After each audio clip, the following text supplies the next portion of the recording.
The parking lot at the trailhead was quiet, save for the hum of a nearby creek and the occasional shuffle of boots against gravel. John leaned against the hood of his truck, arms crossed, scanning the rest of the group like a coach sizing up his team. "All right, assholes.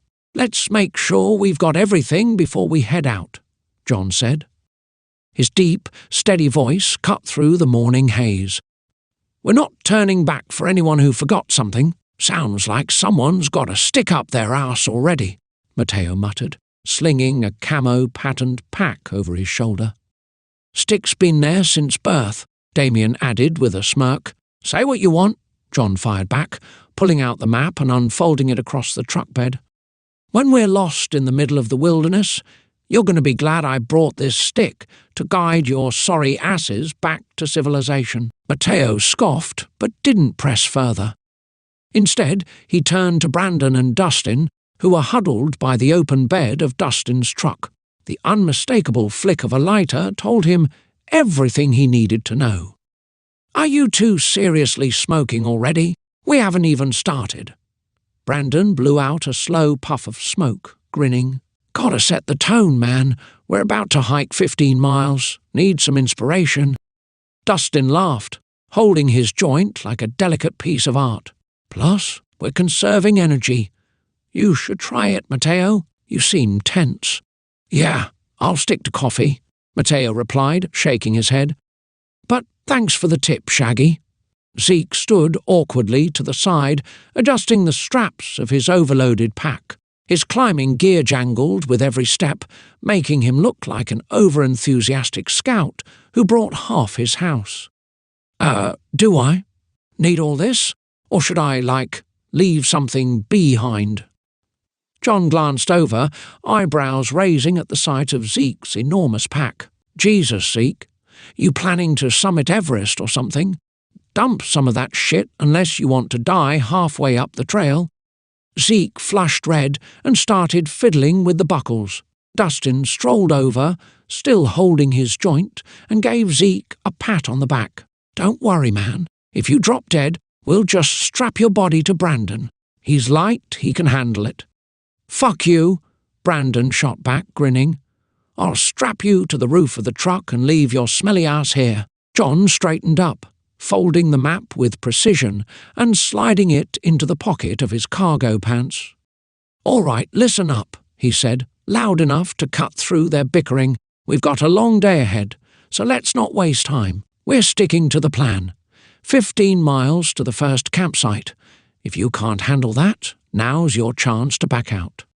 No one moved, though Brandon mockingly raised his hand. "What if I get a blister?" "Then you can eat shit and keep walking," John replied without missing a beat. Damien chuckled, hoisting his pack onto his shoulders. "You heard the man. Let's go, princess." With that, the group filed onto the trail, backpacks creaking and boots crunching against dirt and gravel.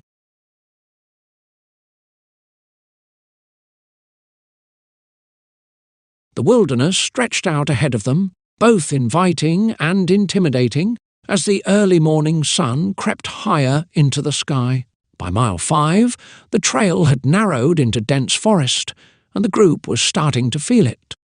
Packs creaked, boots scuffed against dirt and gravel, and the occasional curse broke the quiet. John kept a steady pace up front, barely breaking a sweat, while the rest of the group dragged behind. "Yo, John," Brandon called out, already winded. "What's the mileage here? Feels like we've been walking since, Vietnam." John didn't even turn around. "We're at 5 miles. You're acting like we've been trekking through the goddamn Sahara." "Feels like it," Brandon muttered, kicking a stick. "I think my lungs are shutting down." "Yeah, your lungs are shutting down from weed, not hiking," Damien snapped, adjusting his pack. "Maybe if you didn't hotbox your truck like a clown, you wouldn't sound like a dying goat right now." Brandon flipped him off without looking back. "Suck me, Damien." "Not with those twig legs," Damien shot back. "I like my men to have muscle mass." Matteo, a few steps ahead, laughed and turned to John. "You sure you want to drag these dumbasses up the mountain? Feels like we're on a Make-A-Wish trip." John smirked, finally glancing back. You think I'm dragging them? Nah, bro, I'm just here to call the medics when Brandon snaps an ankle or Dustin dies from being himself. That's fair, Matteo said, adjusting his hat. But let's be real, you've got that map out like you actually know where we're going. If I'm lost in the woods, I'm trusting Google, not Captain Cargo Pants over here. John stopped walking, pulling the folded map from his pocket. He held it up and looked Matteo dead in the eye. You see this? It's called a map. It's what real men use when they're not jerking off to TikToks of chicks throwing axes. Matteo raised his hands, grinning. All right, relax, bro. No need to get emotional. Just saying, if we all die out here, I'm blaming you. You can blame me while I'm eating your beef jerky after you starve, John shot back, turning to keep walking. From behind them came a loud thud. The group turned to see Dustin sprawled out on the ground, face down in the dirt. God damn it, Damien barked, stopping in his tracks. What now? Dustin rolled onto his back, groaning. The ground tripped me. The ground tripped you? John said, walking over and looking down at him like he was a science experiment gone wrong. What? You think we're in an episode of Scooby-Doo? Dustin sat up and brushed himself off, still wincing. Whatever, man. I'm just saying, if I die out here, I'm haunting Damien first. Yeah, I'll put you on the fucking Ouija board just to tell you to shut up, Damien shot back. You'd summon me for advice, Dustin said, grinning. Don't act like you wouldn't miss me. I'd summon you to keep the bears busy, Damien muttered, starting to walk again. Zeke, standing off to the side, awkwardly adjusted his massive pack. Do you, need help or? Nah, I'm good, Dustin replied, staggering to his feet. But if I go down again, someone better carry me. Preferably not Damien, though, because I don't trust him not to roll me into a ditch. That's fair, Damien said with a shrug. I probably would just grab your balls and shit. Get moving, idiots, John cut in, clapping his hands once. We've got 10 miles left, and I'm not camping out just because Dustin wants to reenact Castaway halfway up the trail. First camp. The fire spit and popped, lighting up the group of 6, sprawled in a rough circle, some leaning back on their packs, others just laying flat out on the dirt. The whiskey bottle made its rounds, Hank Williams Jr. playing on the Bluetooth speaker, the mood shifting from exhaustion to that loose, reckless humour only the woods, and a little booze, could bring out. Brandon, sitting cross-legged in his sweat-stained shorts, suddenly perked up. Boys, he announced with a grin that screamed bad intentions. It's time for the show. Before anyone could ask what he meant, he was already pulling his shirt off and standing up. Pants hit the ground in one quick motion, leaving him buck naked except for his boots. He threw high S-arms in the air like a champ. The people's champ is here, he shouted, doing a lazy spin and giving everyone a good look. God damn it, Brandon. John barked, throwing a stick at him. Put your clothes back on before I bury you out here.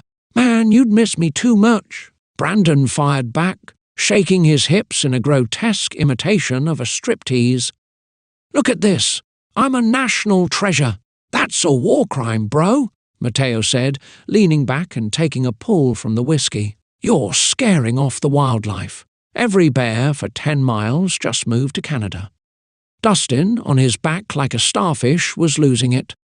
Nah, let him cook. This is peak masculinity right here. Damien groaned, rubbing his temples. Dude, I can't deal with this right now. Brandon, I swear, if you swing your junk near me, I'm gonna knock you out. Swing it? Bro, I'm about to helicopter this thing, Brandon hollered, laughing like a madman and spinning his hips. Bro, please, I'm eating, Zeke muttered from the side, holding a half-eaten granola bar and looking like he wanted to disappear. You call that eating? Dustin piped up, sitting halfway up on his elbows. Man's got the appetite of a squirrel. No wonder you're 90 pounds soaking wet. I'm 160, Zeke shot back weakly. Yeah, with all your gear on, Damien snorted, earning a fist bump from John. You're one to talk, big guy, Dustin said, aiming at Damien now. "You've got the energy of someone who ate 3 McDoubles right before this hike." "Because I did, dumbass," Damien snapped. "And at least I don't smell like ass and cheese like you." "Oh my God, yes!" Matteo jumped in, pointing at Dustin. "Bro, you reek. You're like a walking porta-potty." Dustin, unfazed, sniffed his armpit dramatically. "That's just pure testosterone, boys. You should bottle this and sell it." "Sell it to who? Hazardous waste management?" Damien fired back. The group was in tears at this point, laughing so hard no one noticed Brandon climbing up onto a log. "Gentlemen," he called out, striking a dramatic pose, "I propose a toast to greatness." Promptly lost his balance and tumbled into the dirt, landing flat on his back. The laughter doubled, even John cracking up as he reached over and shoved Brandon's pants at him. "Put these back on before you fall into the damn fire, you moron." "Fine," Brandon said, dragging himself up and dusting off his backside. "You guys don't deserve this masterpiece anyway." As things started to settle, a strange screech echoed through the forest. It was high-pitched and unnatural, cutting through the laughter like a knife. Everyone froze. "What the hell was that?" John asked, sitting up straight, his eyes locked on the dark trees. "Probably just a coyote or something," Matteo said, trying to sound casual, but his hand drifted toward the hatchet by his pack. "No, that was Bigfoot," Dustin said, grinning and breaking the tension. "Big guy's just jealous he doesn't have a show like Brandon. Bigfoot would kick Brandon's naked ass," Damien muttered, leaning back again, but his eyes lingered on the shadows for a moment longer than normal. "Yeah, but would he do it pantsless?" Brandon quipped, still buckling his belt. "All right, enough," John said, taking a long pull from the whiskey and handing it to Damien. "Everyone shut up, finish your drinks, and get some sleep. We've got 15 miles tomorrow, and I'm not carrying any of you." The group settled into a quieter rhythm, the fire burning low.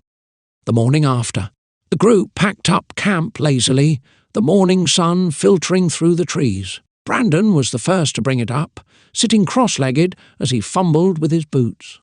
"Yo, so, that sound last night?" Brandon said, grinning. "Tell me one of you farted and we can move oon." Dustin snorted, stuffing gear into his pack. "If that was a fart, we're dealing with a medical emergency."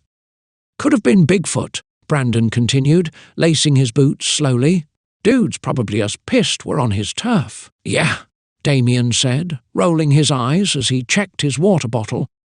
"I'm sure Bigfoot's out here screeching like a broken car alarm because he's so mad you exist." Matteo, sharpening his knife with deliberate strokes, smirked. "What I want to know is, why'd it shut up so fast? Like, was it scared of us? Or just embarrassed?" "Probably embarrassed," Dustin chimed in. "Saw me walking around without pants and thought, nah, can't handle this alpha energy." Damien groaned. "Yeah, nothing says alpha like smelling like roadkill." John folded up the map, standing tall as he scanned the campsite. "It was nothing. Probably just an animal calling out. You guys hear one weird noise and start spinning conspiracy theories." "Okay, Ranger Rick," Brandon said, standing up and stretching. "But if I see some glowing eyes tonight, I'm waking your ass up." "Go for it," John replied flatly, shouldering his pack. "I'll be sure to thank you for wasting my time." "All right, enough," Damien said, slinging his pack onto his shoulders. "Let's move before I lose my patience with you idiots." The group chuckled and fell into line, their boots crunching on the dirt as they headed back to the trail. Whatever the noise was, none of them cared enough to dwell on it. The waterfall. The sound of rushing water hit the group before they saw it, a welcome sign that their grueling hike was paying off. When they stepped into the clearing, the view stopped them in their tracks. A waterfall cascaded down a jagged cliff, the water crashing into a clear pool below, sending cool mist into the air. The clearing was shaded by towering pines, and the scene looked almost too perfect to be real. "Okay," Brandon said, dropping his pack like it weighed 1,000 pounds. This is officially the only good thing I've seen all day. Nature, you've redeemed yourself." "Yeah, it's nice," Damien said, plopping down on a rock. "Still doesn't make up for the 8 miles of hell we just did." "Stop bitchin', bruh," Matteo said, tossing his pack to the ground and stretching. "We earned this break. Let's take it." Zeke, however, wasn't looking at the pool or the trees. His eyes were locked on the waterfall itself, specifically the rocky slope it poured over. "You know," he started, his voice hesitant but excited, "we could rappel down this." The group groaned in unison. "Here we go," Damien muttered. Of course, Zeke sees a peaceful waterfall and immediately wants to be gay with IT. "It's not gay," Zeke shot back, his face lighting up with enthusiasm. "It's not even that steep, and I've got all the gear. Come on. When else are we going to get a chance to rappel down a freaking waterfall?" "You mean, when else are you going to get a chance?" John said, already pulling out a snack. "Because I'm not doing that." "Me neither," Matteo added, leaning against his pack. "I'll enjoy the view of Distick, thanks." "I wasn't asking you," Zeke said quickly. "Dustin, you iron?" "Hell yes," Dustin said immediately, his grin stretching ear to ear. "Big guy doesn't say no to adventure. Let's go." "You're both gay," Damien said, shaking his head. "If one of you falls, I'm not hiking your broken body back to the car." "Relax," Zeke said, pulling his ropes out of his pack. "It's totally safe. I'll rig it up and we'll be back before you finish eating." Dustin clapped Zeke on the shoulder. "Let's give them a show, big guy." The rest of the group settled in to rest, while Zeke and Dustin worked quickly to set up the rappel. Zeke double-checked every knot and anchor, his usual awkwardness replaced with the quiet confidence he always had when it came to climbing. Dustin, meanwhile, kept the energy light, cracking jokes about how majestic he was going to look, dangling in the waterfall spray. "I'm going to be like a nature god," Dustin said as he clipped in. "Zeus, but cooler. You're going to be soaking wet and screaming," Damien called from the side. "Real godly." "Can we focus?" Zeke said, his tone sharper than usual. "This isn't a joke, Dustin." Dustin gave him a carefree shrug. All right, big guy.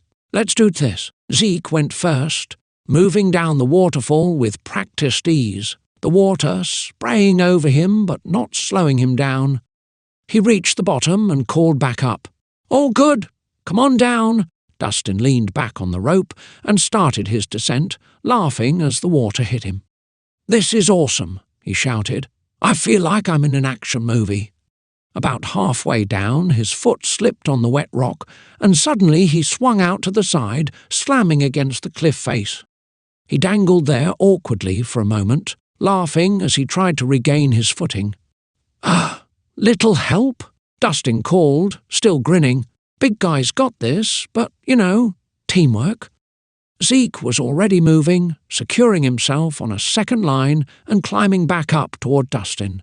"Hold still," he said firmly, his voice tinged with panic. "Dude, I'm fine," Dustin said, waving him off. "This is just part of the fun, right?" "Hold still," Zeke repeated, his tone leaving no room for argument. He reached Dustin, stabilizing him and guiding his foot back onto the rock. "There, you're good. Now focus." "Thanks, big guy," Dustin said casually, as if he hadn't just been hanging by a thread. "I owe you a beer when we get back." Zeke didn't respond right away, his jaw tight as he adjusted the rope to ensure Dustin was secure. Finally, he said quietly, "You need to take this seriously." "I don't." He cut himself off, looking away. "Just be careful." Dustin, oblivious as ever, gave him a wide grin. "Always am, big G-guy." They made it to the bottom without further incident, but Zeke's usual excitement was gone. He stayed quiet as they packed up the gear, stealing glances at Dustin, who was already joking and laughing like nothing had happened. When they rejoined the group, Matteo looked up from his lunch. "You two survive?" "Obviously," Dustin said, striking a dramatic pose. "Big guy's invincible." Damien snorted. "Invincible? You look like a wet sock dangling up there." I was majestic, Dustin shot back, grinning. Ask Zeke. Zeke didn't respond, focusing instead on packing up his gear. The others noticed, but as always, no one said anything. Everyone knew Zeke's feelings for Dustin, but no one acknowledged it, especially Dustin. "All right," John said, standing up and brushing off his hands. "Break's over. Let's hit the trail." As the group set off again, Dustin fell in step with Zeke, chatting away about something inconsequential. Zeke nodded along, but his mind was elsewhere, still replaying the close call and the thought of what could have happened if he hadn't been there to save him. 2 big guys, 1 tent. The group had barely finished setting up camp when Dustin casually leaned against a tree, arms crossed, watching everyone else work. His lack of urgency caught John's attention first. "Yo, Dustin," John said, wiping sweat from his brow. "You planning on setting up your tent, or are you just supervising?" Dustin scratched his head, a sheepish grin forming. "Yeah, so, I kinda forgot IIT. The group froze. Damien, already annoyed from the day's hike, slowly turned to glare at Dustin. "You forgot your tent? How the fuck do you forget the one thing you need to not die out here?" "It's not that big of a deal," Dustin said, shrugging. "I'll just, I dunno, crash somewhere." "Yeah, under a tree, like a goddamn possum," Damien snapped, throwing his sleeping bag onto the ground. "Come on, big guy," Dustin said, grinning. "You've got the biggest tent. What's wrong with 2 big guys sleeping next to each other? We're just bros, right?" Damien stared at him like he was considering packing up and hiking back to the truck right then and there. "No, absolutely not. There's no fucking way you're sleeping in my tent." "Oh, don't be like that," Dustin said, spreading his arms wide. "Think of it as bonding time. 2 dudes out in nature keeping warm, big guy." Brandon was already doubled over laughing, struggling to breathe. "Oh my God, dude, you're gonna kill him." Damien pinched the bridge of his nose and groaned. Fine. But if you snore or touch me or pull some weird shit, I'm throwing your ass out into the woods. Got it?" "Got it," Dustin said, saluting. "This is going to be great." "Fuck me," Damien muttered, shaking his head. From across the camp, Zeke had been watching the exchange in silence. At Dustin's suggestion, his expression had faltered, just a brief flash of something between surprise and irritation. But just as quickly, he corrected himself, pretending to fidget with his gear to avoid drawing attention. John, ignoring the tension, zipped up his own tent. "You 2 can cuddle all you want, just don't make it weird for the rest of us." "Cuddle? I'm the little spoon," Dustin quipped, earning another wave of laughter from Brandon and Mateo. Damien shot him a warning glare. "I swear to God, if you even look at me funny in that tent, I'm punching you in the face." "Whatever you say, big guy," Dustin replied, completely unfazed. The sun had climbed higher into the sky. They were up early and had been hiking for a couple hours when the smell hit them, sharp, metallic, and undeniable. Mateo stopped first, his hand resting instinctively on the knife at his belt. "What the hell is that?" he said, his nose wrinkling. John motioned for everyone to stop and stepped forward. They followed his gaze to a clearing just off the trail, where the carcass of a deer lay sprawled in the grass. Its body was torn apart, the wounds jagged and strange, like whatever had attacked it didn't know what it was doing or didn't care. Strangeness. "Jesus," Damien muttered, covering his mouth and nose. "Coyote." John crouched near the carcass, shaking his head. "Doesn't look like coyotes. There's no bite marks." "Mountain lion?" Mateo suggested. "No way," John said, narrowing his eyes. "Cats don't do this. They kill clean. Maybe it was a bear," Zeke offered. "No claw marks," John replied, standing back up. "Whatever did this? It's not normal." Dustin crouched next to the carcass, completely unbothered. "Looks like Bigfoot got hungry," he said with a grin. Damien groaned. "Dustin, shut the fuck up." "What? I'm just saying," Dustin replied. "Weird noise last night, weird carcass today. 2 plus 2 equals Bigfoot. You're a fucking idiot, Matteo said, shaking his head as he stepped back. Let's just get out of here before whatever did this decides we're next. For once, no one argued. The group picked up the pace, the usual jokes and banter fading into quiet as they left the clearing behind. The trail had narrowed to a single line along the cliff face, the jagged edge dropping off into a rocky ravine below. The group had been moving slowly, carefully placing their steps on the uneven ground, when John suddenly raised his hand, stopping them in their tracks. "Shit," he muttered, staring ahead. A recent rock slide had completely wiped out the trail. Huge boulders, loose gravel, and jagged debris blocked the path, spilling over the edge of the cliff. The group gathered around, peering at the impassable section of trail with varying degrees of frustration. "So, what now?" Damien asked, hands on his hips.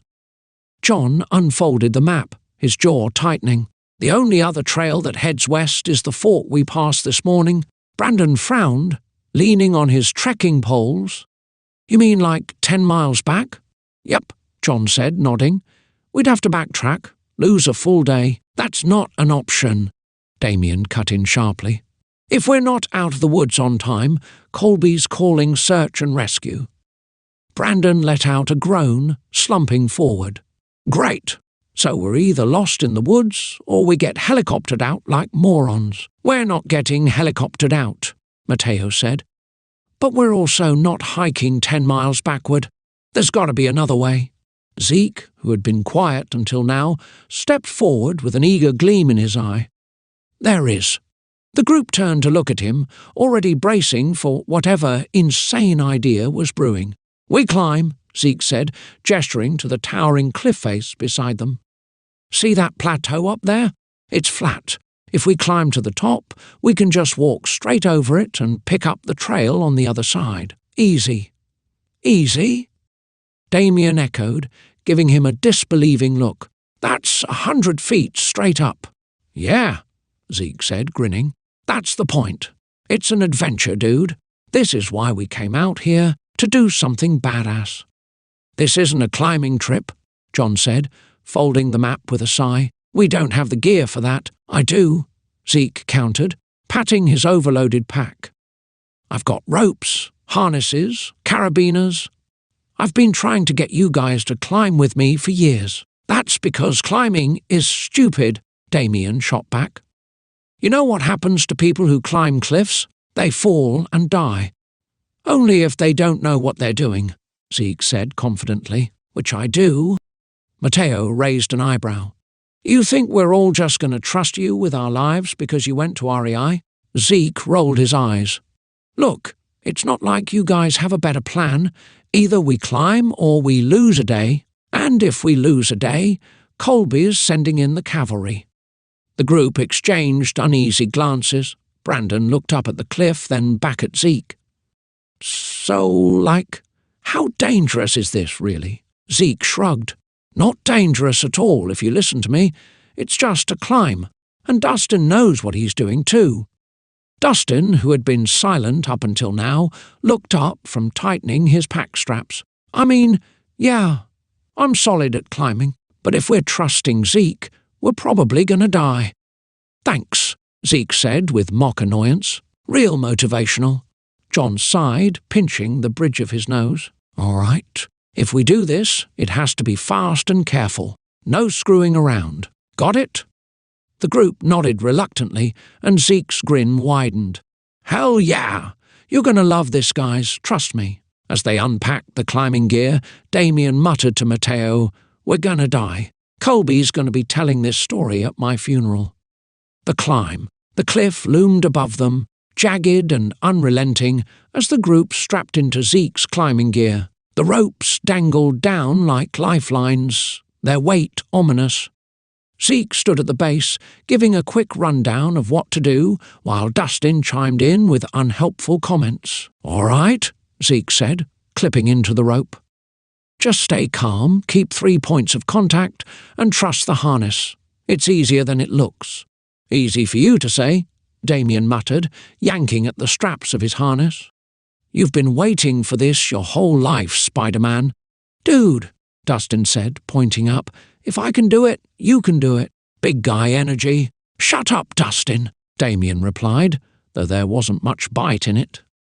Zeke was the first to ascend, moving smoothly as if he'd done this climb 1,000 times. Dustin followed, slightly less gracefully, but with enough competence to make it work. Then came Mateo, who grumbled the entire way but managed to pick up the technique quickly. John went next, moving efficiently despite his usual gruff demeanour. "Not bad," he called down. "Just follow my lead." Brandon, however, was a disaster. At the base, he was already struggling to clip himself onto the rope, his fumbling hands earning an eye roll from Damien. "Jesus, Brandon, how are you this bad at everything?" "I'm not bad." Brandon shot back defensively, finally managing to secure the clip. "This harness is just rigged wrong." "It's not the harness, bro," Mateo yelled from halfway up the cliff. "It's the little twig arms trying to climb with it." Brandon ignored him, taking a shaky step onto the rock. His foot slipped immediately, and he slammed back into the cliff face with a grunt. "Nice," Dustin called down. "Real athletic move there, big guy." "Shut up," Brandon yelled, pulling himself back to his feet. The climb was slow and painful, with Brandon floundering on every ledge while the rest of the group moved ahead. Zeke, perched higher up, kept calling out tips, but they mostly fell on deaf ears. "Brandon, plant your foot there," Zeke said, pointing with one hand. "No, your other foot." "Bro, I only have 2 feet," Brandon shouted back, his voice cracking. "Could have fooled me," Damien muttered under his breath, making Mateo snicker. Eventually, Brandon found a rhythm, moving more steadily as the group neared the top. The teasing continued, but he gritted his teeth and ignored it, at least until he got cocky. "Hey guys," Brandon called out, hanging back slightly on his rope with a shit-eating grin. "Check this out." "What the hell are you doing?" Damien snapped from below him, already suspicious. Without answering, Brandon unzipped his pants, leaned back in his harness, and started peeing down toward the climbers below. "Are you fucking kidding me?" Damien roared, scrambling to the side to avoid the stream. "Brandon, you absolute idiot!" Mateo shouted from farther up, trying not to laugh. Dustin, just beneath Damien, craned his neck to look up, and immediately regretted it. "Bro, what the hell? I'm literally right here." John, positioned right next to Brandon and completely out of the line of fire, doubled over laughing. "Keep going, Brandon. This is fucking legendary." "You're the worst, John," Damien yelled. Zeke, already at the top and safe from the chaos, sighed heavily. "Can you guys act normal for 2 seconds?" "Hey, I'm just lightening the mood," Brandon called out, zipping up as he continued climbing. "I'm gonna kill you when we get to the top," Damien growled, his voice echoing against the cliff. The group finally reached the plateau, out of breath and more annoyed with each other than ever. Zeke stood at the edge, scanning the horizon for the trail. Meanwhile, Damien immediately made a beeline for Brandon, shoving him in the shoulder. "You're a goddamn menace," Damien said, his face still red with frustration. Brandon grinned. "Come on, big guy. It's not like I hit you." "You're lucky you didn't," Damien snapped. "Or you'd be dangling off this cliff right now." "Worth it," Brandon said with a shrug, earning a snicker from John. "All right, enough," John said, finally sobering up. "Let's find the trail and keep moving before Brandon does something else stupid." The fire on the Great Wall. The fire crackled low as the group settled in for the night. The vast expanse of the Great Wall stretched behind them, its jagged edge illuminated faintly by the dying embers. The air was cooler here, a steady breeze brushing over the plateau, carrying with it the faint scent of pine and distant streams. The stars above seemed impossibly close, the Milky Way slicing across the sky like a painter's stroke. Zeke sat cross-legged on the edge, staring out over the valley below. He'd barely spoken since they'd finished climbing. content to soak in the view he had always dreamed of sharing with his friends. Brandon, by contrast, was on his back near the fire, staring at the stars and pointing out constellations to no one in particular. "Dude, that one looks like a dick," Brandon said, his voice echoing in the stillness. "Everything looks like a dick to you," Matteo muttered, poking at the fire with a stick. "No, seriously," Brandon said, squinting. "Look, right there, that one. It's like a dick with a little curve." Damien groaned. "Why the hell do we let you speak?" "Because I'm hilarious," Brandon replied, grinning. John, leaning back on his pack a little farther from the fire, sighed heavily. "Brandon, stop. You're embarrassing the stars." "That's not possible," Brandon said, laughing. "Stars are just big-ass balls of GGAs. Kind of like you," Damien muttered, pulling his jacket tighter. "Shut up," Brandon said, tossing a rock in Damien's direction, which landed harmlessly in the dirt. Across the fire, Dustin fiddled with the straps on his pack, looking unusually focused for once. He glanced up briefly, catching the tail end of Brandon's antics. "Hey, I don't know, big guy, you might be right. That star looks pretty phallic." Damien turned sharply. "Don't you start with this shit." Matteo, now leaning against a tree stump, snorted. "Man, why do we always let the dumbest guys get high first?" Zeke finally broke his silence, gesturing toward the valley below. "You guys should look out there more. Stop staring at the damn fire. This view's insane." "You've said that like 6 times, Damien said. "We get it. It's pretty." "No, seriously," Zeke said, turning toward them. "Look, it's like alive." The group humoured him, shifting to look out over the valley. At first, there was nothing but the inky darkness of the mountains stretching out into the horizon. Then, as if on cue, something shifted. A faint glow appeared near the base of the mountain opposite them, flickering like a small fire. It moved upward, growing brighter as it rose. The group fell silent, their joking replaced by quiet curiosity.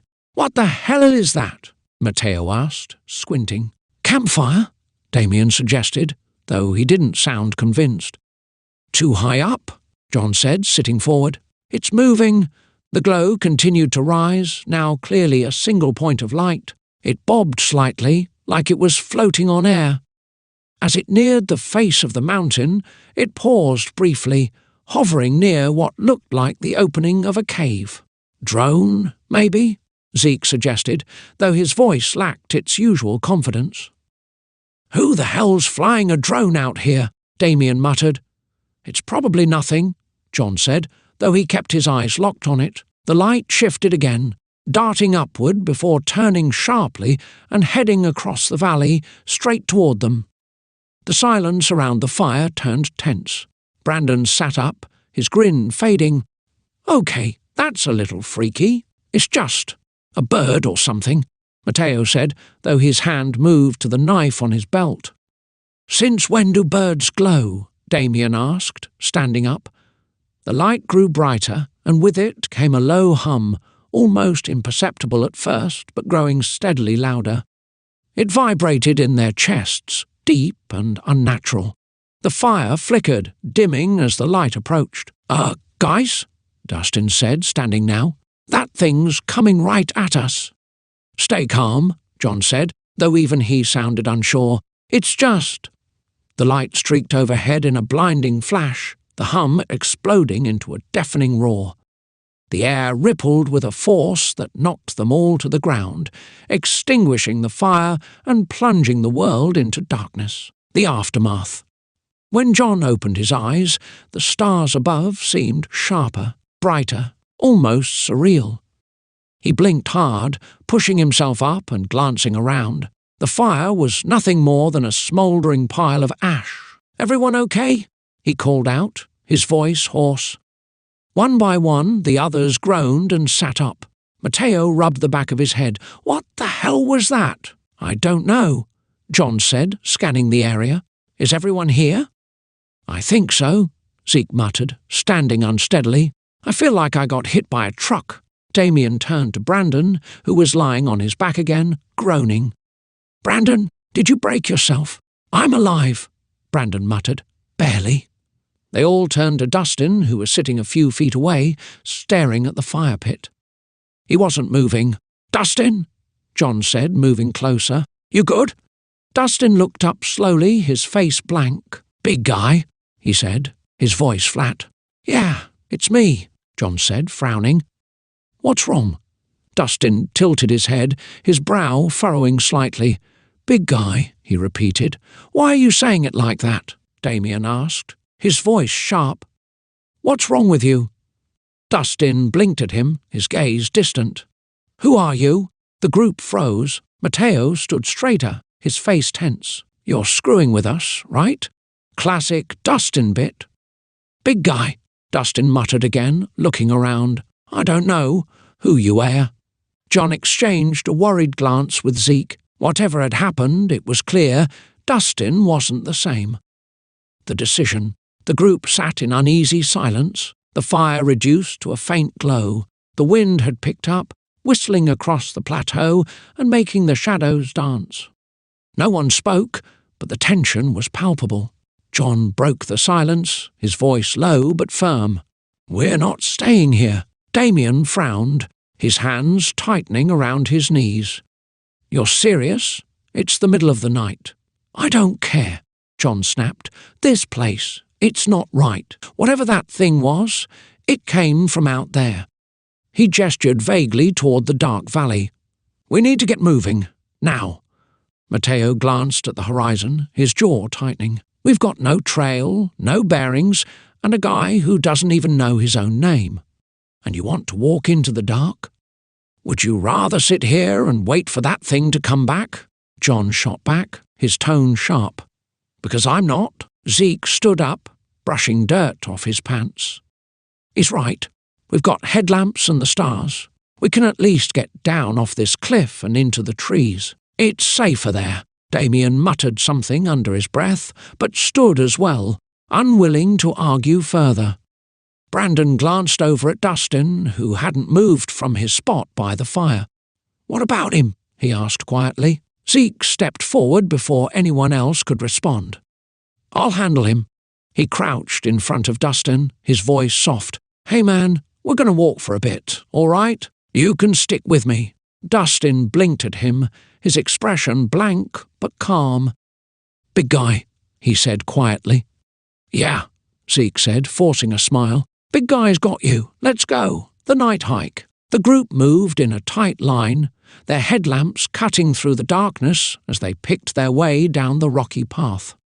The wind howled across the plateau, making it harder to hear, but no one complained. Even Brandon stayed uncharacteristically quiet. Zeke stayed at the back with Dustin, one hand hovering near his shoulder to guide him whenever he faltered. Dustin walked mechanically, his movements stiff and deliberate, as though his body was remembering how to function. "You doing okay back there?" John called over his shoulder. "We're good," Zeke replied, though his voice carried an edge of unease. "Just keep moving." Every now and then Dustin would mutter, "Big guy," his voice low and distant. Zeke would nod, murmuring reassurances, though he wasn't sure Dustin even understood him. The descent was slow and nerve-wracking. Loose rocks skittered underfoot, and the cliff's edge loomed far too close for comfort. Brandon slipped once, nearly taking Damien down with him. "Watch your goddamn feet," Damien snapped, yanking his arm away. "You trying to kill me?" "Sorry," Brandon muttered, his usual humour absent. Damien barked, his voice harsher than he intended. He glanced back toward Dustin, guilt flickering across his face before he turned away. "We're good now." The trees felt like a sanctuary at first. The wind from the plateau had died down, and the thick canopy overhead muted the world outside. The group's headlamps cut through the undergrowth, the beams bouncing softly as they trudged forward. The silence of the forest seemed to wrap around them, broken only by the crunch of leaves and the occasional snapping of a twig. "We're good now," Matteo said, his voice barely above a whisper.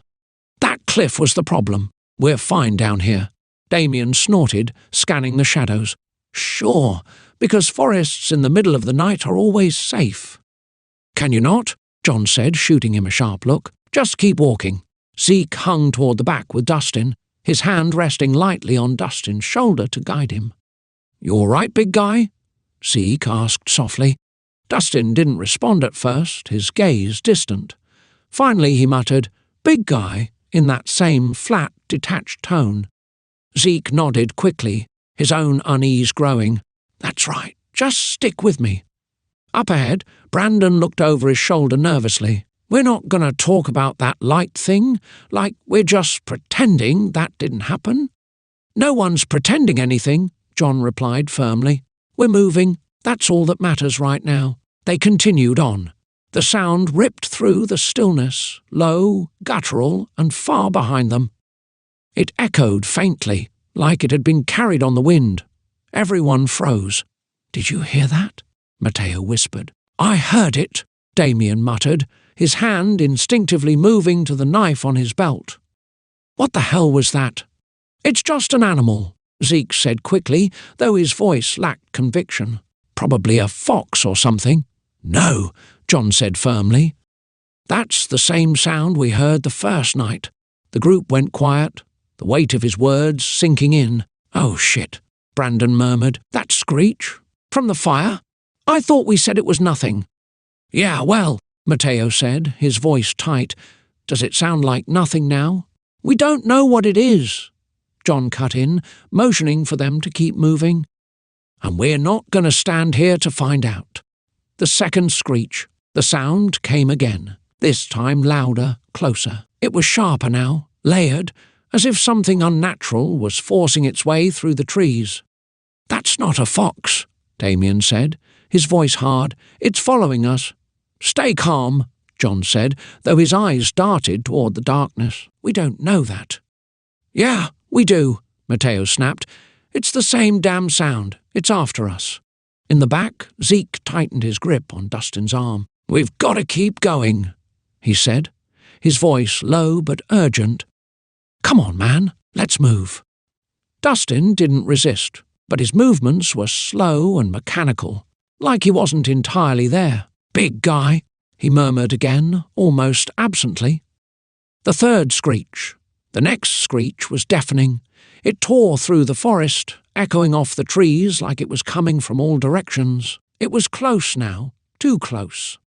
"Run," John said sharply. No one hesitated. The forest was alive with chaos. The group sprinted blindly through the trees, their headlamps bouncing wildly, illuminating nothing but flashes of bark, roots, and fleeting shadows. The screeches behind them grew louder, more guttural, tearing through the night like a predator's roar. "Keep moving," John shouted, his voice raw. "What the hell is that?" Matteo yelled, his words choked with panic. "Doesn't matter," Damien barked. "Just don't stop." Another crash echoed behind them, the sound of something massive tearing through the trees. It wasn't just following, it was gaining on them. The forest floor shook as something hit the ground hard behind them. The impact sent a burst of air rushing past, scattering leaves and branches. Damien stumbled, nearly falling, but caught himself at the last second. "It's right there!" Brandon screamed, his voice cracking. "It's right fucking there." "Shut up and run!" John bellowed, grabbing Brandon's arm and yanking him forward. The screech came again, closer and sharper. It felt like it was inside their heads, rattling their skulls. Whatever was out there wasn't natural. None of this was. Brandon's headlamp caught something in the corner of his vision, and his breath hitched. It was massive, covered in dark, matted fur that blended into the shadows. Its glowing eyes burned like embers, fixed on them with terrifying intensity. "I saw it!" Brandon yelled. "It's huge. It's right there. Don't look at it." John shouted, his voice cutting through the chaos. "Just run!" The screech turned into a roar, deep and guttural, as the trees behind them seemed to explode with the force of the creature's movements. The terrain grew rougher as they ran, the ground uneven and riddled with roots. Matteo tripped, his knees slamming into the dirt. "Shit!" he shouted, scrambling to get up. Damien grabbed him, practically dragging him upright. "Move your ass! Stay together!" John yelled, his headlamp flashing as he tried to keep the group in line. A massive tree behind them cracked and fell with a deafening crash, shaking the ground beneath their feet. The group staggered, but they didn't stop. The creature's guttural roar was almost deafening now, its presence looming impossibly close. "Go! Go!" Matteo screamed, his voice breaking. Pure survival. There was no plan, no strategy, just movement. The group ran harder, faster, their breaths ragged and their legs burning. Every muscle in their bodies screamed for rest, but they didn't dare stop. The forest seemed alive, branches clawing at them like hands, roots threatening to pull them down. The screeches and crashes followed them relentlessly, as if the creature was toying with them, letting them think they could escape. "Faster!" John shouted, his voice hoarse. "Don't stop!" Another roar ripped through the night, louder than anything they'd heard before.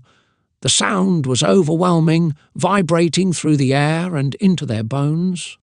The forest opened abruptly into a meadow, the tall grass shimmering under the full moon. The group burst into the clearing, gasping for air, their faces pale and streaked with sweat. For a moment, the oppressive trees were gone, and the sky above stretched wide and open. "We lost it," Matteo panted, hands on his knees. "We lost it, right?" "No," John said, his voice low and tense. He scanned the tree line behind them, his headlamp slicing through the darkness. "It's still out there." "Jesus Christ," Damien muttered, gripping his knife tighter. "What the hell is this thing?" Brandon dropped to the ground, leaning back against his pack, his face pale. "Man, I don't care what it is. We're dead. We're fucking dead." "We're not dead," John snapped, though his voice carried a sharp edge of doubt. "We just need to." The screech tore through the night, louder than ever, shaking the group to their core. The grass at the edge of the meadow rustled violently, and the hulking form of the creature emerged from the shadows. The moonlight illuminated it partially, massive, covered in thick, matted fur, its glowing eyes locked on them with a predatory intensity. "What the fuck is that?" Matteo whispered, his voice trembling. No one had time to answer. The creature lunged forward, moving faster than should have been possible. In an instant, its massive hand closed around Dustin, yanking him from the group like a rag doll. "Dustin!" Zeke screamed, reaching out instinctively, but the creature was already dragging him toward the trees. "Fuck you!" John roared, sprinting forward, but he stumbled as the creature disappeared into the forest with terrifying speed, its glowing eyes vanishing into the darkness. Dustin didn't scream. He didn't fight. He only looked back, his face eerily calm. "Big guy," he muttered softly, his voice fading as he was dragged away. "He's gone." The meadow fell into silence, the wind brushing through the grass as the group stood frozen in place. Their breaths came in ragged gasps, their faces pale with shock. "What? What just happened?" Brandon whispered, his voice barely audible. Matteo's head snapped toward John, his voice high and panicked. Where's Dustin? Where the fuck is Dustin?" "He's gone," Damien said, his voice tight with fear. "That thing took him. He's gone." John stood at the edge of the meadow, staring into the darkness where the creature had vanished. His fists clenched, his jaw tight. "We're going after him." "No, we're not," Damien snapped, his voice sharp. "We don't even know what that thing is. We can't fight it, we can't even see it." "Then what?" John said, spinning around to face him. "We just leave him. We don't have a choice." Damien shot back. "That thing is out of our league. We'll get killed." Before John could reply, Zeke stepped forward, his voice cutting through the rising argument. "We're not leaving him." Everyone turned to stare at him. Zeke's face was pale, his hands trembling slightly, but his eyes were resolute. "We can't just leave Dustin out there," he said, his voice shaking but determined. "He's one of us. We've got to get him back. Zeke, that thing is a goddamn monster, Matteo said, shaking his head. It's not like we can just walk up and ask for him back. I don't care, Zeke snapped, his voice rising. I'm not leaving him. I'll go after him myself if I have to. Don't be stupid, Damien said, his tone harsh but his eyes uncertain. You don't even know where it went. I don't care, Zeke said again, his jaw tightening. I'll find him. John stared at Zeke for a long moment, then nodded slowly. He's right. We can't leave him. Are you retarded? Damien said, throwing his hands up. Then stay here, Zeke said coldly. I'll go. No one's going alone, John said firmly. We stick together. The group exchanged uneasy glances, fear and doubt etched on their faces, but one by one they nodded reluctantly. Brandon looked the most reluctant of all, but finally muttered, All right, let's do it. Zeke's realization. The meadow was silent now, the group standing in a tense circle, their breaths heavy and uneven. The full moon cast an eerie glow over the grass, but the forest beyond was black and impenetrable. Dustin was gone, dragged into the darkness by the creature that had been hunting them. Where did it take him? Brandon asked, his voice trembling. What the hell do we do? We can't do anything, Damien muttered, pacing back and forth. It's over. He's gone. No, Zeke said suddenly, his voice cutting through the group's rising panic. He turned to face them, his face pale but resolute. He's not gone. I know where it took him. What the hell are you talking about? Matteo asked, narrowing his eyes. How would you know that? The light, Zeke said, his voice steady now. Back on the cliff, we saw it come out of that mountain. It came from a cave. John frowned, his eyes narrowing. You're sure? Yes, Zeke said, nodding firmly. I remember the exact spot. If we can get there, we might be able to find Dustin. Are you insane? Damien snapped, throwing his hands up. You want us to walk straight toward the thing that just grabbed him? What else are we supposed to do? Zeke shot back, his voice rising. Leave him? Pretend this never happened? That's the smartest option, Damien retorted, because, as bad as Dustin stinks, I don't think we can follow his trail. We don't know that, Zeke said, stepping forward, but I know one thing for sure. We can't leave him. He's one of us. Zeke's gay, but he's right, John said, his voice cutting through the argument. He looked at Damien, his expression hard. We don't leave the boys behind. Damien shook his head, muttering under his breath, but didn't argue further. Matteo exhaled slowly, running a hand through his hairline that was pushed back like GTA 6. So, we're really doing Tithess? John nodded. Why are you talking like that, dude? It's kinda homo. The plan. Zeke crouched down, tracing a rough outline of the valley in the dirt with a stick.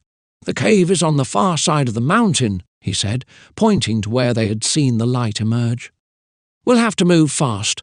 I don't know how far ahead it is, but it's the only lead we've got. And what if it's not there? Brandon asked, his voice barely above a whisper. What if it's gone? Then we figure it out, Zeke said firmly, standing up, but we start with the cave. John scanned the group, his eyes hard. Grab your nuts! We move now. No one argued. The group gathered their packs quickly, their movements jittery with adrenaline. The forest loomed ahead, dark and foreboding, but there was no time to hesitate. Zeke took the lead, his headlamp illuminating the narrow path as they plunged back into the trees. The others followed close behind, their fear heavy in the air, but their resolve pushing them forward. They trudged through the woods, every step heavier than the last. The air was thick with tension, and no one dared to speak. Zeke led the way, his face pale and determined, his hands gripping the straps of his pack so tightly his knuckles turned white. John followed close behind, his jaw set as he scanned their surroundings, ever watchful. The others trailed behind, their nerves fraying with every passing moment. As they crested a small ridge, Zeke stopped abruptly, raising a hand to signal the others. The group gathered around him and peered down into a shallow valley. There, nestled at the base of a towering cliff, was the cave. Even from a distance, the mouth of it loomed wide and dark, like the gaping maw of some ancient, malevolent beast. "That's it," Zeke said, his voice barely above a whisper. "That's where the light came from." No one responded. They simply stared, the weight of the moment pressing down on them. As they descended the ridge and approached the cave, the first thing they noticed was the stench. It hit them like a physical force, pungent, rancid, and overwhelming. Brandon gagged, covering his nose and mouth with his sleeve. "Bruh," Matteo muttered, grimacing. "What the hell is that?" The closer they got, the worse it became. By the time they reached the cave entrance, the smell was nearly unbearable. Damien was the first to spot it. The carcass, lying just to the side of the cave mouth, was what was left of a large animal, perhaps a deer or an elk, it was hard to tell. The body was mangled and torn, the flesh ripped away in jagged chunks. Strange, inexplicable wounds covered its body, slashes and punctures that didn't make sense, as if caused by something unnatural. Flies buzzed around it in a frenzied swarm. Brandon turned away, retching into the bushes. Matteo crouched closer, squinting at the carcass but keeping his distance. "It's the same," he said, his voice tight. "Same kind of wounds we saw on that thing earlier." John nodded grimly, his eyes fixed on the cave. "Whatever did that, it's in there." Damien paced, his fists clenching and unclenching. "This is insane. I should be getting my dick sucked right now." Zeke turned to face him, his expression resolute. "We can't leave, Dustin. We don't know what's in there, but we're not walking away." "Zeke's right," John said firmly, stepping forward. "We didn't come all this way to turn back now. We stick together like the Ninja Turtles." The group exchanged uneasy glances, their faces pale and drawn. The weight of what they were about to do settled over them like a shroud. Despite their fear, they nodded one by one, silently agreeing to press forward. As they approached the dark mouth of the cave, the stench grew even stronger, and an unnatural chill seemed to radiate from within. Zeke switched on his flashlight, the beam cutting through the oppressive darkness. "Stay close," John said, his voice low but commanding, "and keep your eyes open." With that, they stepped into the unknown, the shadows swallowing them whole. The cave. The group moved as one, flashlights casting long, jittery shadows on the cave walls. The air grew colder with each step, the stench so thick it clung to their nostrils like glue. Brandon coughed violently, gagging. "Bro, this is next-level ass," he choked out. "Smells like Dustin's socks after a 3-day bender." "Shut up, Brandon!" Damien growled, his flashlight flickering. "You're going to get us killed making jokes." Brandon shot back. "Better than dying in silence. You think Dustin's farted in here or what?" "Jesus Christ," John snapped, turning to glare at them. "If you two don't quit it, I'll leave your asses here." "Like you'd make it without me," Brandon muttered, but fell silent. The tunnel widened into a massive chamber ahead, and Zeke stopped dead in his tracks. The others bumped into him, cursing, but when his flashlight's beam landed in the centre of the room, everyone froze. "Holy shit," Matteo muttered, his voice barely audible.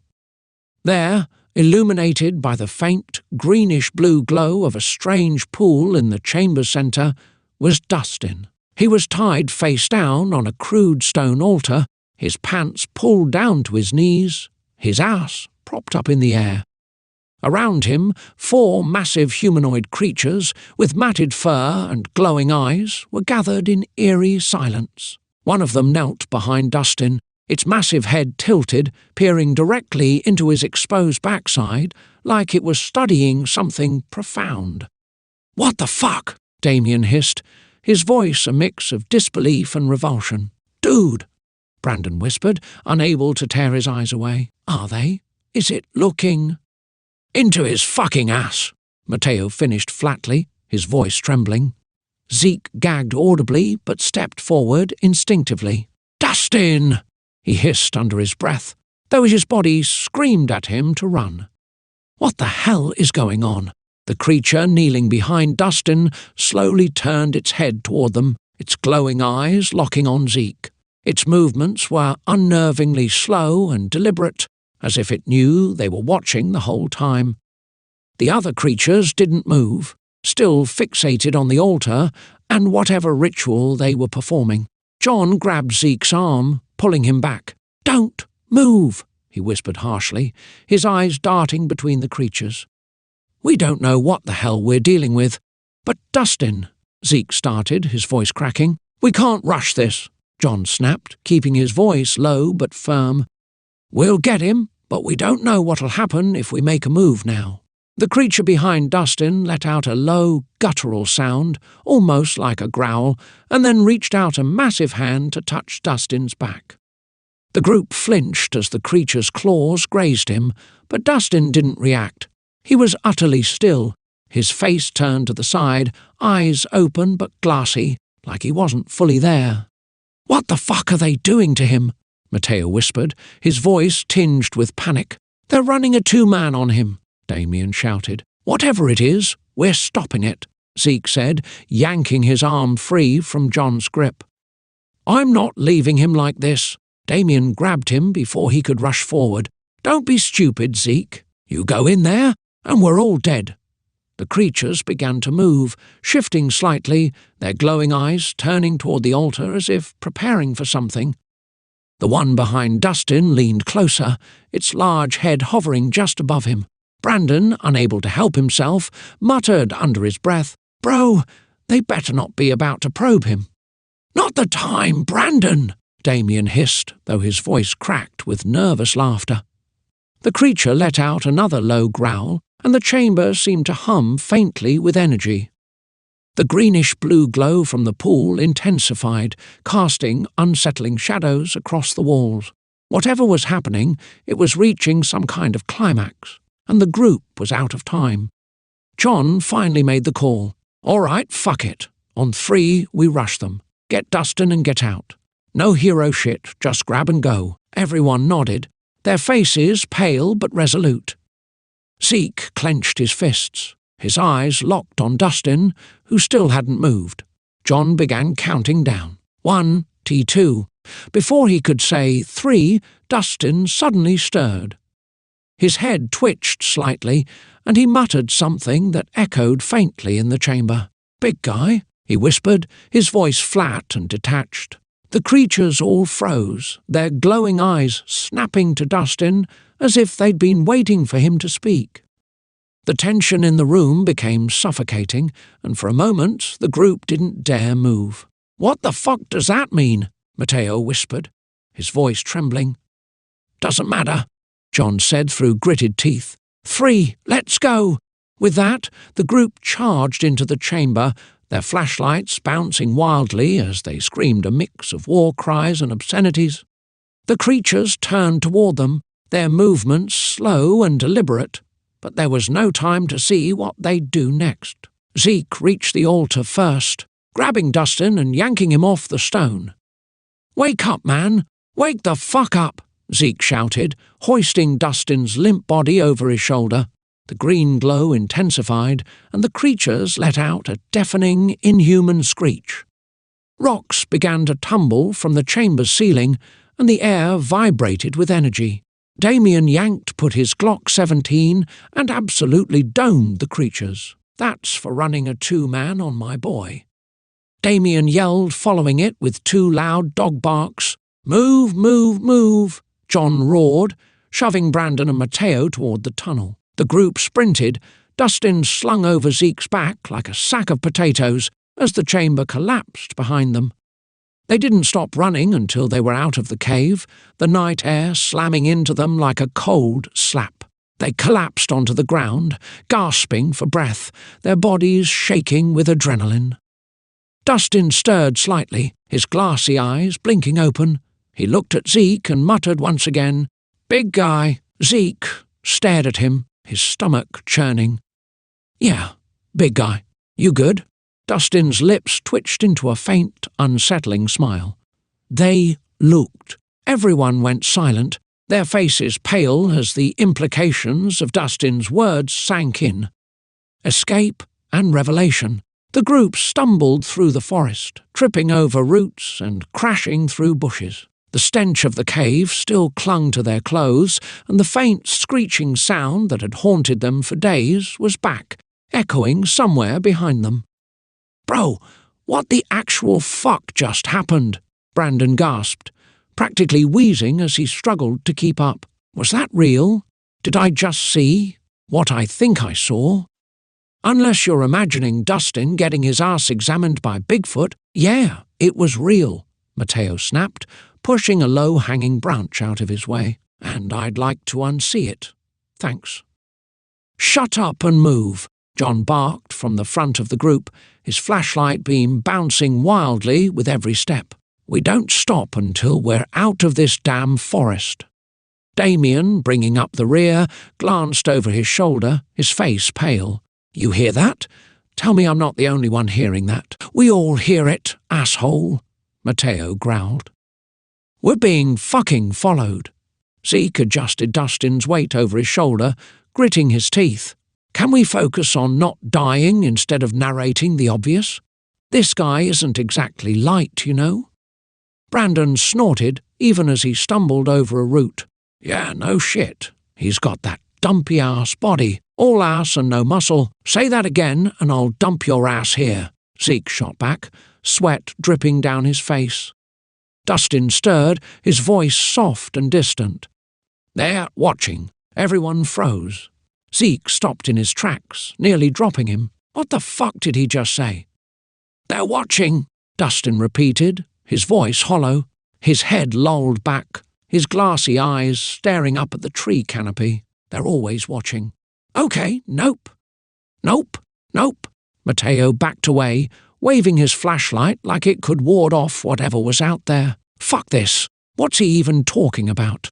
"He's out of it," Damien said, though his voice wasn't convincing. "He doesn't know what he's saying." Dustin's lips curled into a faint smile.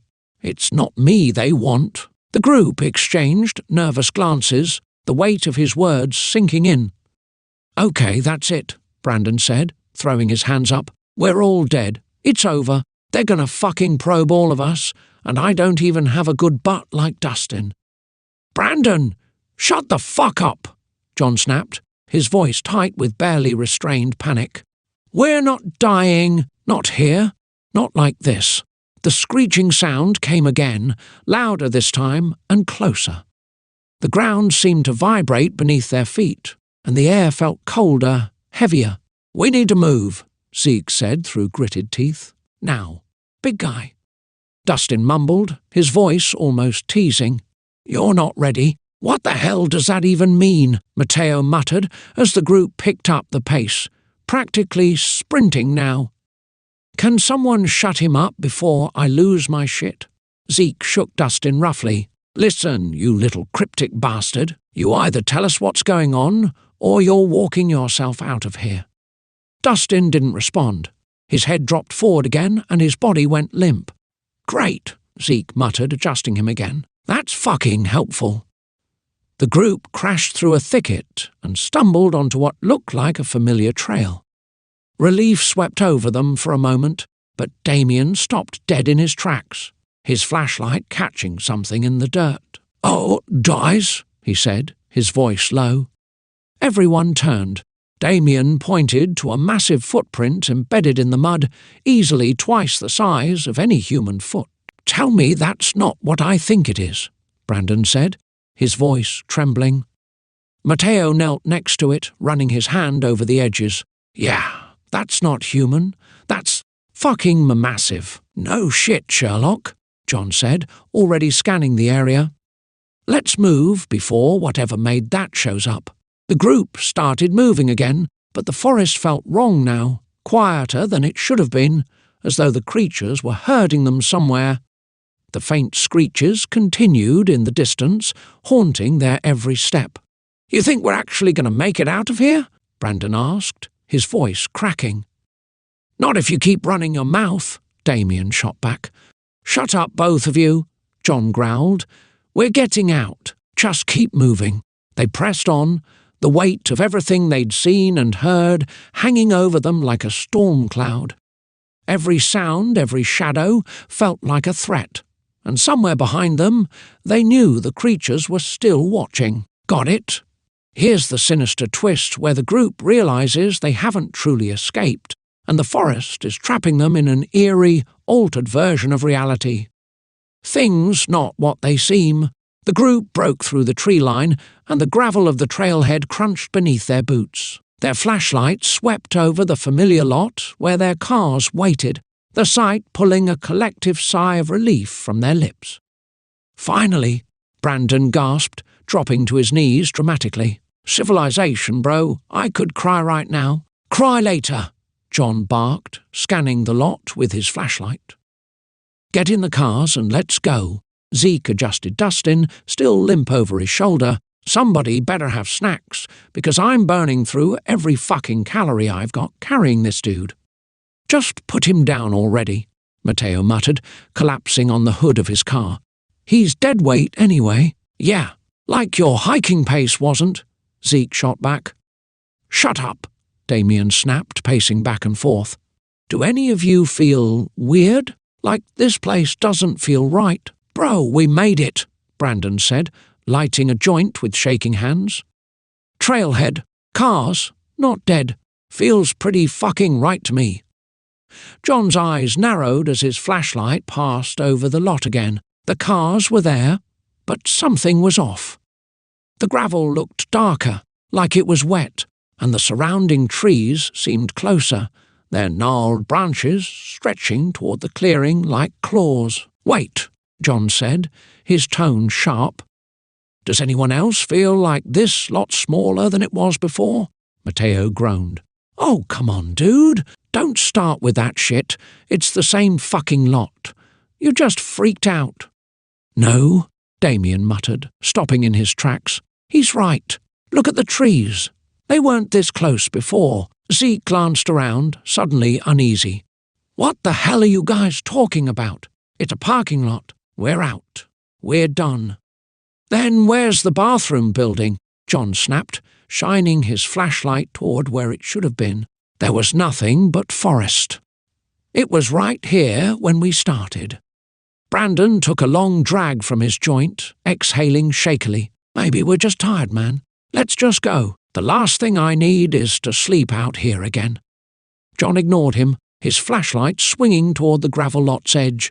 His beam landed on a trail marker, an old, splintered wooden sign. But instead of pointing toward the highway, it had strange symbols etched into it, unrecognizable and wrong. What the fuck is that? John muttered, stepping closer. Zeke stared at the sign, his stomach dropping. That wasn't here when we parked.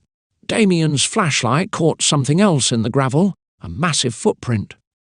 Bigger than the ones they'd seen before, pressed deep into the ground. It wasn't alone. More of them surrounded the lot, forming a perfect circle around their cars. Oh, fuck this, Matteo whispered, backing away. We're not out. We're still in it. Suddenly, Dustin stirred. He rolled off Zeke's shoulder and stood on shaky legs, his movements unnervingly smooth for someone who'd been unconscious most of the hike. Dustin, sit the fuck down, Zeke said, stepping toward him. You're still out of it. But Dustin ignored him, turning to look at the tree line, his head tilted slightly, his face eerily calm. They're not going to let you leave. The group froze. Brandon let out a nervous laugh. Okay, you are? Dot Wustin? What the fuck does that mean? Dustin smiled faintly, his glassy eyes distant. We never left. What the hell are you talking about? John snapped, grabbing Dustin's shoulder and shaking him. What do you mean we never left? Before Dustin could answer, the screeching sound erupted from the forest again, louder and more deafening than ever.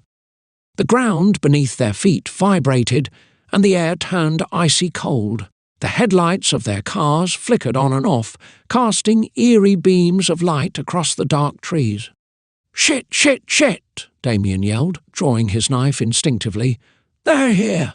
The mist that had been hanging at the edges of the lot thickened, curling toward them like living tendrils. The screeching grew louder, and glowing eyes appeared in the shadows, dozens of them, surrounding the group completely. "We're trapped," Matteo said, his voice trembling. "They fucking trapped us." Dustin stepped forward, his voice eerily calm and steady.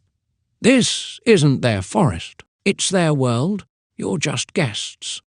"What the fuck does that mean?" Zeke demanded, grabbing Dustin by the arm. "What's going on?" Dustin turned to him, smiling faintly. "You'll see." The mist surged forward, swallowing the group in cold, damp darkness.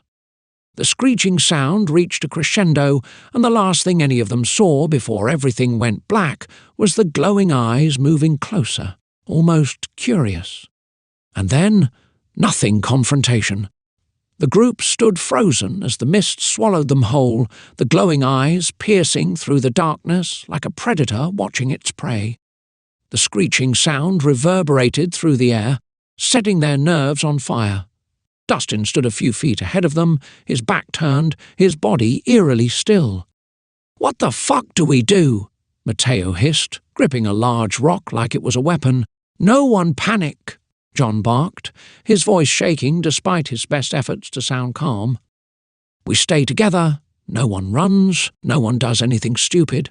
"Define stupid," Brandon whispered, his eyes darting around wildly. "Because I'm about 2 seconds from pissing myself." "Focus, dumbass," Damien growled, brandishing his knife. "They're just standing there. Why aren't they attacking?" "Because they're waiting," Dustin said softly, his voice carrying an unnatural calm. "They want to see what you'll do." Zeke stepped forward, grabbing Dustin by the shoulder and yanking him back. "Dustin, shut the fuck up. You're coming with us. Now." Dustin turned to face him, his expression unreadable. "You don't understand, big guy. You were never supposed to leave. None of you were. What the fuck does that even mean?" Zeke snapped, shaking him. "Stop talking like a goddamn weirdo and help us get the fuck out of here." Before Dustin could respond, the screeching stopped abruptly. The silence was deafening, and the air felt heavy, like the forest itself was holding its breath. Then one of the creatures stepped forward, its massive, fur-covered body illuminated faintly by the flickering car headlights. "Oh, shit," Brandon whispered, stumbling back. "Oh, fuck! Oh, fuck! Oh, fuck!" The creature towered over them, its glowing eyes locked onto Dustin. It let out a low, guttural growl that sent chills down their spines, then raised one massive arm and pointed directly at Zeke. "What the hell is that supposed to mean?" Matteo muttered, his voice barely audible. Dustin smiled faintly. "It means they've made their choice." "What choice?" John snapped, stepping between Zeke and the creature. "You're not taking any of us, you freak." The creature let out another growl, deeper this time, and more of them stepped into the clearing, their glowing eyes burning like embers. The group backed up instinctively, forming a tight circle. "They're going to take all of us if we don't move," Damien said, his voice sharp. "We fight. Now." John nodded. "We fight. Stay close. Protect each other. What the hell are we supposed to fight with?" Matteo hissed, glancing at his empty hands. "Figure it out!" John snapped, raising a thick branch like a club.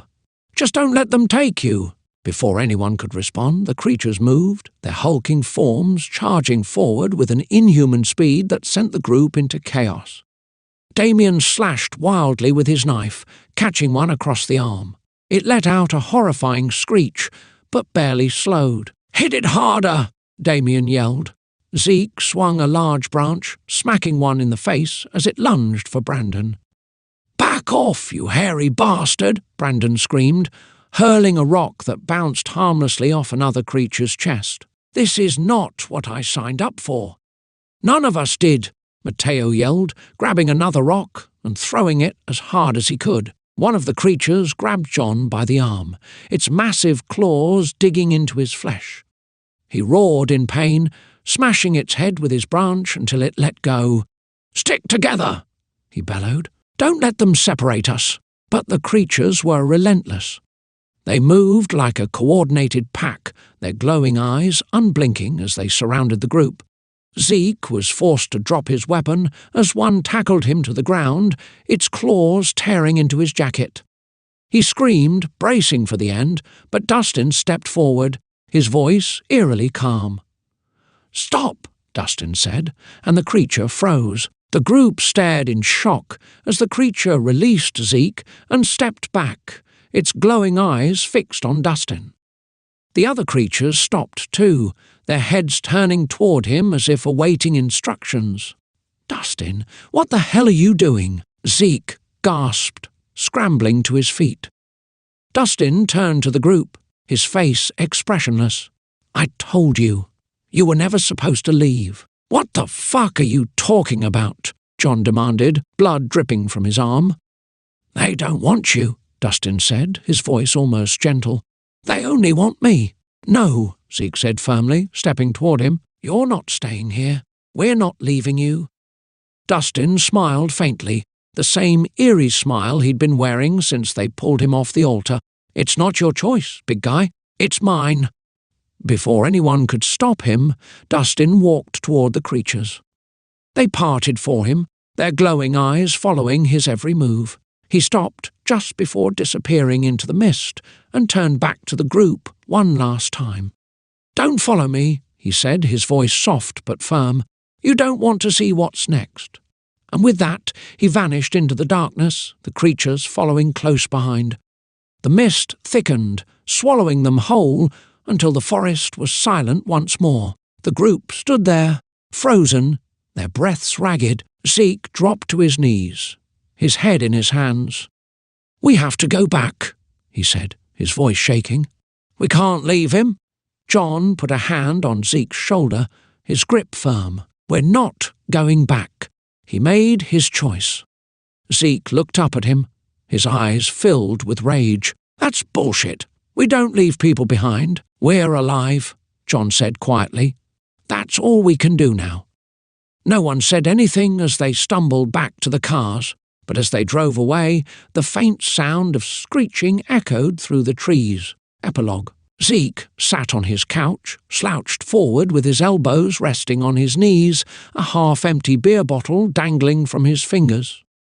The TV played softly in the background, some late-night sitcom laugh track filling the silence of his small, cluttered apartment.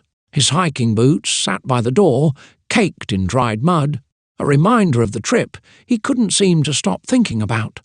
On the coffee table in front of him sat a package, small and wrapped in plain brown paper. He hadn't given it much thought when he picked it up earlier. No return address, but that wasn't too unusual. Probably a piece of gear he'd ordered online and forgotten about. His post-hike habit of splurging on outdoor equipment was the closest thing he had to therapy. Zeke took another swig of his beer and leaned forward, grabbing the package. His fingers tore through the paper lazily, a corner ripping off as he muttered to himself, "What did I waste money on this time?" Inside was a folded map. His brow furrowed slightly as he pulled it out, spreading it open on the table. The moment he saw the layout, his stomach turned cold. It was a map of the Bob Marshall Wilderness. "Okay," he muttered under his breath, his grip tightening on the edges of the map. His eyes scanned the details, searching for an explanation, until they landed on it. A red 10th marked clearly, unmistakably, right where the cave had been. He froze, his heart hammering in his chest. The cave! The X stared back at him, bold and accusing, like it was daring him to look away. He swallowed hard, trying to rationalize it. "What the fuck is this?" he whispered to himself, his voice trembling. Shaking slightly, he reached back into the package, his fingers brushing against something small and thin. A folded piece of paper. He pulled it out slowly, the breath catching in his throat as he opened it. The note was simple, written in blocky, uneven letters. "Come back, big guy." Zeke's hands went numb, His chest felt tight, his breath quickening as the words sank in. Big guy. Only one person called him that. Dustin, he whispered, his voice cracking. He stared at the note, his mind racing, heart pounding so loudly he could barely think. It didn't make sense. Dustin was gone. Gone into the mist, into the dark with those things. This couldn't be real, it shouldn't be real, but the handwriting, the words, the red X on the map. It all felt too deliberate, too personal to dismiss. Zeke dropped the note onto the table, his head falling into his hands as the memories came flooding back. Dustin on the altar, the creatures circling, the screeches, the glowing eyes. Dustin turning to him with that eerie smile, saying, "Don't follow me." And yet, here it was. A map, a note, an invitation, or maybe a challenge. The TV buzzed faintly in the background, but Zeke barely registered it. He looked back at the map, at the red X that seemed to burn itself into his mind. He didn't want to go back. Every instinct in him screamed not to, but deep down he knew he would. He wasn't done with that place. Not yet.